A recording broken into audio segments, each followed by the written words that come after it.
வணக்கம். நம்ம கட்டுற சாரியெல்லாம் சுருங்கி போயிடுச்சு, கலர் போயிடுச்சின்னு வருத்தப்படாதீங்க. அதை அழகான மேட்டாக தயார் பண்ணலாம். கலர் கலராக டிசைனாக அழகாக இருக்கும். மேட்டு பார்க்குறக்கு காலில் போடுறதுக்கு மிதிக்கிறதுக்கும் நல்லா இருக்கும். ரொம்ப நாளைக்கு வரும். மேட்டு கையில் பின்னி தர்றோம். இது பாருங்கள்,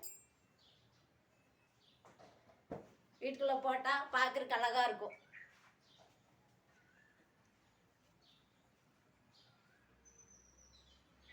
ஆர்டர் கொடுத்தீங்கன்னா செஞ்சு தரோம். அட்ரஸ்ஸு கவரிங்கார் வீடு, பெட்டதாபுரம், ஏழ்சுழி ரோடு, மாமர வீடு. இதாங்க இந்த அட்ரஸ்ஸு. பழைய சாரிங்க இருந்தால் கொடுக்கலாம். அழகான மேட் ரெடி பண்ணி தரோம். தேங்க்யூ.